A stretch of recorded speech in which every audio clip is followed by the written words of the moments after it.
Rasa cemas, khawatir, dan takut sepertinya sudah menjadi bagian dalam kehidupan kita.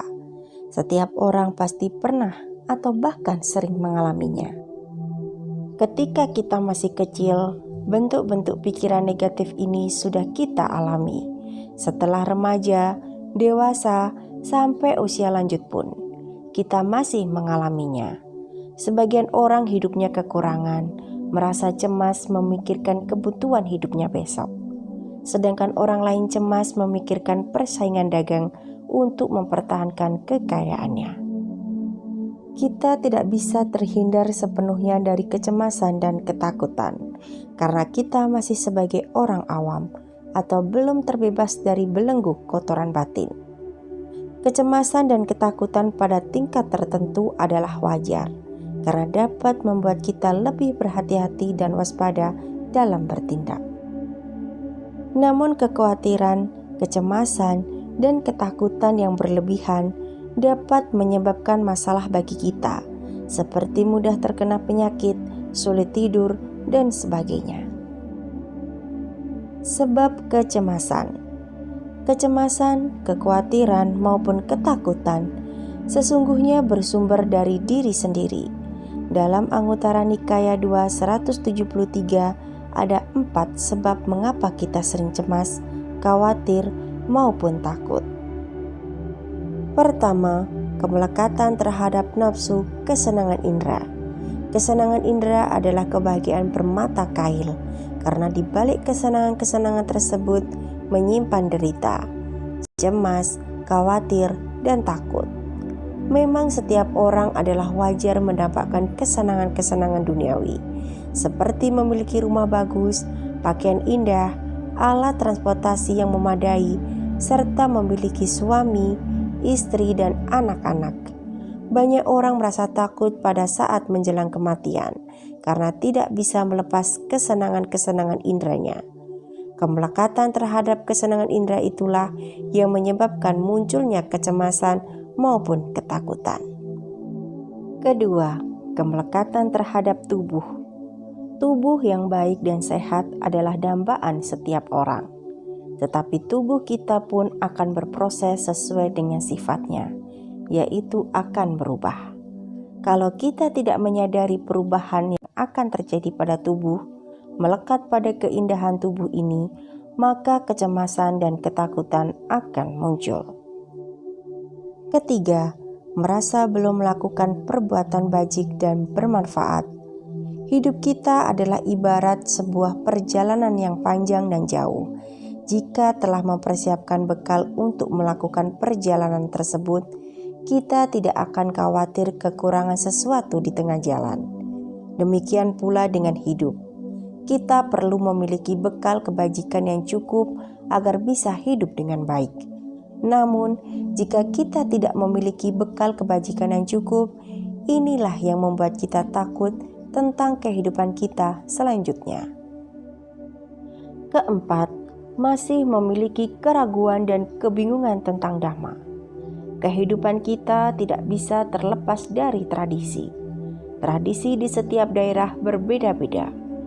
Orang yang keyakinannya lemah, meskipun sering belajar dhamma, dia akan merasa cemas maupun takut tatkala harus berhadapan dengan tradisi yang ada di daerahnya. Kemelekatan pada tradisi tanpa penyelidikan, inilah yang menyebabkan seseorang merasa cemas maupun takut terhadap kehidupannya. Cara mengatasi kecemasan.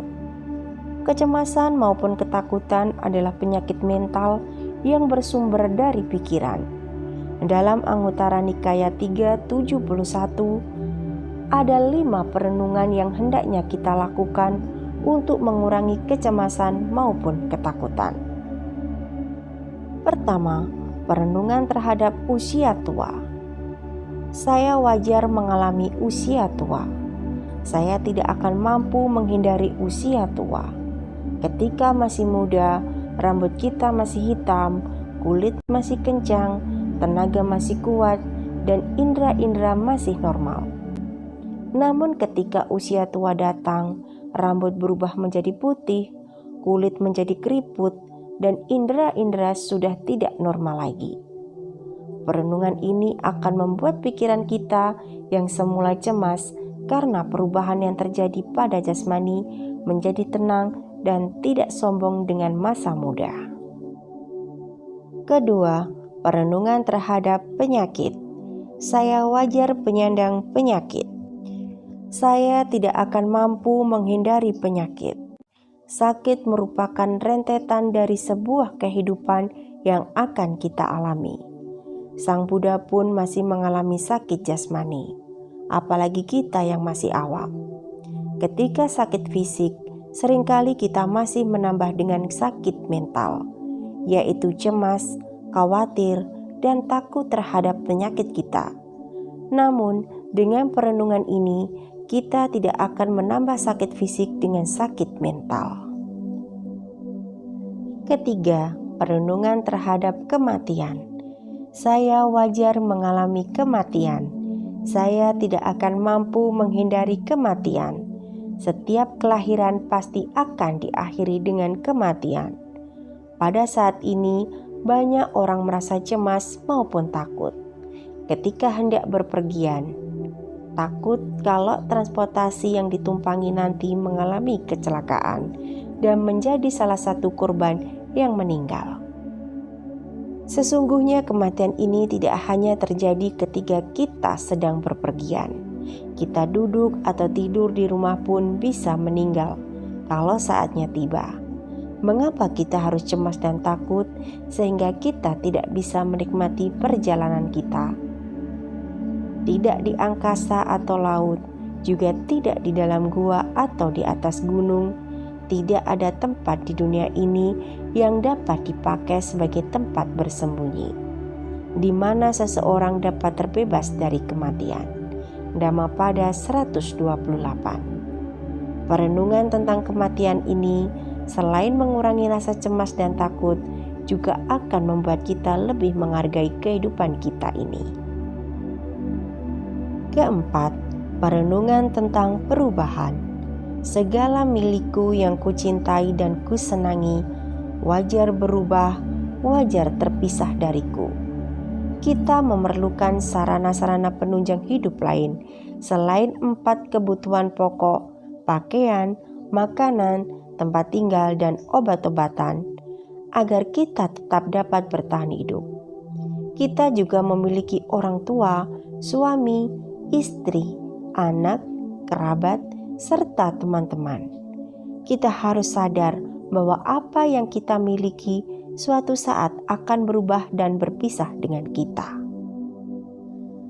Kecemasan, kekhawatiran, maupun ketakutan pada perubahan atau perpisahan sering dialami oleh setiap orang. Perenungan ini mengajarkan kita agar tidak terikat pada apapun yang kita miliki. Tetapi bukan berarti kita harus bersikap acuh tak acuh pada semua itu. Kita harus merawat barang-barang yang kita miliki, melakukan kewajiban kita dengan baik. Tetapi ketika perubahan itu terjadi, kita harus menerima dengan pikiran yang tenang. Kelima, perenungan tentang hukum karma atau perbuatan. Hukum karma adalah hukum perbuatan yang berlaku universal kepada siapa saja, kapan saja, dan di mana saja, sesuai dengan benih yang ditabur. Begitulah buah yang akan dipetik.